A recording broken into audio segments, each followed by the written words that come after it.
इस तबेले में से सभी ताकतवर बैलों को मैदान में छोड़ा जाता है और सभी बैल एक दूसरे से लड़ाई करने लगते हैं। जो बैल सबसे ज्यादा ताकतवर होता है उसे एक आदमी नेशनल फाइट के लिए चुनता है। आदमी इस काले बैल को चुनता है। काला बैल बहुत खुश था। काला बैल अपने बच्चे से आखिरी बार मिलता है जिसका नाम फर्डिनेंड है। फर्डिनेंड अपने मंडली में सबसे अलग और शांत स्वभाव का है और उसे फ्लावर्स बहुत पसंद होता है। फर्डिनेंड अपने पिता से रिंग में जाने के लिए मना करता है, लेकिन उसके पिता उसे समझाते हुए बताते हैं हर बैल का यही सपना होता है कि वो एक चैंपियन बने। जब मैं चैंपियन बन जाऊंगा तब मैं फिर वापस आकर तुम्हें अपने सभी पैतरे सिखाऊंगा। तभी ये आदमी गाड़ी का दरवाजा खोलता है। बैल अपने बच्चे से दूर जाने से दुखी हो रहा था। आदमी बैल को गाड़ी में बंद करता है और गाड़ी शहर की तरफ चली जाती है। अब फर्डिनेंड अपने डैड का इंतजार करता है। रोज एक उम्मीद लगाएं, अपने टप्परी में बैठकर अपने डैड का इंतजार करता है। तभी एक दिन उसे गाड़ी की आवाज सुनाई देती है। फर्डिनेंड दौड़कर जाता है। गाड़ी में देखता है तो उसके पिता वापस नहीं आए थे। फर्डिनेंड बहुत दुखी होता है। तभी दूसरा बैल फर्डिनेंड को कहता है उसके पिता कभी वापस नहीं आएंगे। तभी एक आदमी बछड़े को बाहर देखकर पकड़ने लगता है, लेकिन फर्डिनेंड अब वहाँ नहीं रहना चाहता है और अपनी पूरी ताकत से निकलकर भागने लगता है। फर्डिनेंड भागते भागते रेलवे स्टेशन के पास आ जाता है और पूरे स्पीड से दौड़कर ट्रेन के डिब्बे में छलांग लगा देता है। अब बछड़ा उन लोगों से बहुत दूर चला जाता है। भारी बारिश की वजह से ट्रेन जंगल में रुक जाती है और फर्डिनेंड उसी जंगल में भागने लगता है। तभी एक कुत्ते की आवाज सुनकर फर्डिनेंड डर जाता है और एक गड्ढे में गिरकर बेहोश हो जाता है। जब उसकी आंख खुलती है तो वो एक तबेले में होता है जहाँ बहुत फूल के बागान थे। फिर से फर्डिनेंड को एक घर मिल जाता है। जब बछड़े की आंख खुलती है तो वो अपने आप को एक तबेले में पाता है, क्योंकि जब वो गड्ढे में गिरकर बेहोश हो गया था तो उस रात इस लड़की के फादर इस बछड़े को उस गड्ढे में से बचाकर अपने तबेले में रख दिया था। लड़की जब बछड़े को बाहर का नजारा दिखाती है तो फर्डिनेंड बहुत खुश होता है, क्योंकि उसे फूल शुरुआत से ही बहुत पसंद थे। फर्डिनेंड ऊंचाई पर जाकर एक लंबी सांस लेता है और अपने बीते हुए कल को भुलाकर एक नई जिंदगी की शुरुआत करता है। फर्डिनेंड को फिर से एक परिवार मिल जाता है और लड़की को भी एक साथी मिल जाता है। फर्डिनेंड फ्लावर फेस्टिवल में हमेशा उनके साथ जाता है। फर्डिनेंड लड़की के साथ ही सोता है। खेलते कूदते कई दिन बीत जाते हैं। अब फर्डिनेंड बहुत बड़ा हो चुका था, लेकिन उसकी हरकतें एक छोटे बछड़े की तरह थी। लड़की और उसके फादर इस साल फ्लावर फेस्टिवल में जाने की तैयारी करते हैं, लेकिन फर्डिनेंड को उसके बड़े साइज के वजह से फेस्टिवल में नहीं ले जाते हैं। फिर भी चुपके से फर्डिनेंड वहाँ चला जाता है, लेकिन उसके बड़े साइज के वजह से बहुत प्रॉब्लम होने लगती है और सभी लोग इतने बड़े बैल को देखकर डरने लगते हैं और वहाँ अफरा तफरी मच जाती है। तभी वहाँ पुलिस आ जाती है और बैल को रेस्क्यू करके वहाँ से ले जाते हैं। लेकिन ये लड़की बहुत दुखी होती है, क्योंकि ये बैल लड़की का सबसे अच्छा दोस्त था। जब गाड़ी लगातार चलते चलते जब रात में एक जगह रुकती है तो फर्डिनेंड को एक बड़े बैल की मूर्ति दिखाई देती है। ये वही जगह थी जहाँ से फर्डिनेंड बचपन में वहाँ से भाग गया था। तबेले का मालिक इतने बड़े बैल को देखकर बहुत खुश था, क्योंकि उसे एक बुलफाइटर की जरूरत थी। तभी ये बकरी तबेले में सभी बुलफाइटर से मिलवाती है। सभी बैल फर्डिनेंड को पहचान जाते हैं, लेकिन उसके इतने बड़े साइज को देखकर सभी बैल चौंक जाते हैं। लेकिन ये बैल फर्डिनेंड का स्वागत करता है और उसे अपने टक्कर का बताता है। लेकिन फर्डिनेंड फाइटर नहीं था, वो किसी से लड़ना नहीं चाहता था। ये बैल बचपन से ही उससे नफरत करता था। फिर ये बकरी उसे तबेले के अंदर ले जाती है, लेकिन फर्डिनेंड का साइज बहुत बड़ा था। अब रात के समय फर्डिनेंड सोने के बजाय वहाँ से निकलने की सोचता है और चुपके से अपने तबेले में से निकलकर बाहर आ जाता है। तभी उसे दो आदमी दिखाई देते हैं। दोनों आदमी की नजरों से बचते हुए बैल बाहर आ जाता है। अब फर्डिनेंड रास्ता साफ समझकर तार के घेरे को पार करने की कोशिश करता है, लेकिन उसे 420 वोल्ट का एक जोरदार झटका लग जाता है, क्योंकि इंसानों ने वायर के घेरे बनाए थे ताकि कोई बैल वहाँ से भाग न जाए। तभी 3 घोड़े उस पार से हंसते हुए आते हैं और फर्डिनेंड का मजाक उड़ाने लगते हैं। तीनों घोड़े फर्डिनेंड को कहते हैं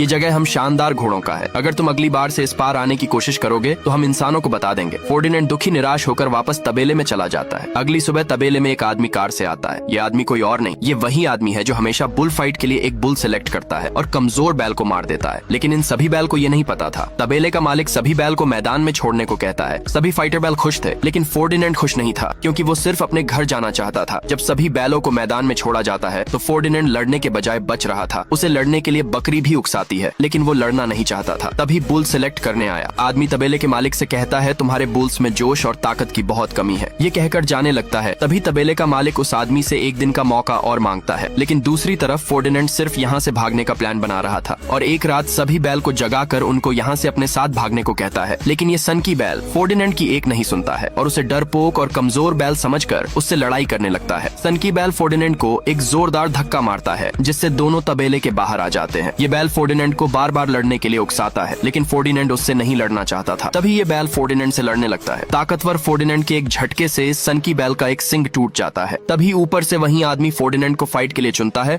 और इस सनकी बैल को कसाई खाने में भेज दिया जाता है। ये सब देख फर्डिनेंड बहुत दुखी होता है, क्योंकि वो ये सब नहीं चाहता था और सभी बैल को रात के समय यहाँ से भागने को कहता है और उस सनकी बैल को भी मिलकर छुड़ाने का प्लान बनाता है। अगले दिन में इन घोड़ों के तबेले में बैल की परछाई दिखाई देती है। घोड़े दौड़कर जाते हैं तो वहाँ 3 चूहे थे जो फर्डिनेंड के दोस्त थे और उसकी मदद कर रहे थे। इन तीनों घोड़े की आंखों में बाल्टी पहना देते हैं और उसके मुंह में नाल फंसाकर बाहर से दरवाजा बंद कर देते हैं। फिर दूसरी तरफ से सभी बैल आकर एक बैल करंट वाले तार को कबार कर निकल जाता है और सभी बैल दरवाजे पर टेक लगाते हैं और फर्डिनेंड दूसरी तरफ से कसाई खाने की तरफ चला जाता है। फर्डिनेंड छुपते हुए चुपके से खाने के अंदर चला जाता है और उस सनकी बैल को बुलाता है, लेकिन सनकी बैल उसे यहाँ से जाने को कहता है। फर्डिनेंड लोहे का घेरा तोड़कर फिर से उसे यहाँ से निकलने को कहता है, लेकिन सनकी बैल फर्डिनेंड की एक नहीं सुनता है और उसे कहता है मेरा काम खत्म हो चुका है। तभी एक और बैल की आवाज सुनकर फर्डिनेंड आगे चला जाता है। वहाँ जाकर देखता है तो एक बैल को पट्टों से बांधकर काटने के लिए कसाई ने लटकाया हुआ था। फर्डिनेंड उसे नीचे उतारने की कोशिश करता है, तभी उसका पैर एक रेजर लाइट से टच हो जाता है। तभी अचानक से ऑटोमेटिक मशीनें चालू हो जाती हैं और लटका हुआ बैल सरक कर अपने मौत के करीब जाने लगता है। फर्डिनेंड कूद कर जाता है और उसकी पूंछ पकड़ लेता है, लेकिन ज्यादा देर तक नहीं टिक पाता है और उसका पूंछ छूट जाता है। ये बैल अपने मौत के करीब जा ही रहा था। तभी वहाँ सनकी बैल आ जाता है और एक लोहे का राड मशीन के बीच में फंसा देता है, जिससे ये बैल बच जाता है। अब ये दोनों बैल उसे बचाने के लिए आगे भागते हैं। तभी दोनों बैलों का पैर सरकने लगता है और दोनों उसी बैल के ऊपर चढ़ जाते हैं। जैसे मशीन मांस काटने के बाद बर्फ में जमाती है, वैसे ही इन तीनों को भी जमा देती है। अगले स्टेप में मशीन तीनों को नीचे छोड़ती है, लेकिन भारी वजन होने के कारण बर्फ सरकते हुए बाहर एक टाली में तीनों बैठ जाते हैं और ऊंचाई से नीचे की तरफ तेजी से गिरने लगते हैं, जो घोड़ों के घर को फोड़ते हुए गाड़ी के पास गिरते हैं। अब सभी लोग फर्डिनेंड के साथ थे और वहाँ से भागने के लिए टैंकर में बैठते हैं। बकरी और तीनों चूहे मिलकर गाड़ी का स्टीयरिंग संभालते हैं और फुल स्पीड से गाड़ी में बैठकर भाग जाते हैं। उन्हें गाड़ी चलाता देख तबेले का मालिक सदमे में पड़ जाता है और तुरंत अपने आदमियों के साथ उनके पीछे जाने लगता है। सभी बैल गाड़ी चलाते हुए हाईवे पर आ जाते हैं और उल्टे सीधे तरीके से गाड़ी चलाने की वजह से रोड पर एक्सीडेंट होने लगता है। कुछ देर तक चूहे गाड़ी सही तरीके से चलाते हैं, तभी पीछे से तबेले के सभी आदमी गाड़ी से उनके पास आ जाते हैं और एक आदमी उनको जैसे ही रोकने की कोशिश करता है, तभी इनके गाड़ी का एक जोरदार टक्कर हो जाती है, जिससे उनकी गाड़ी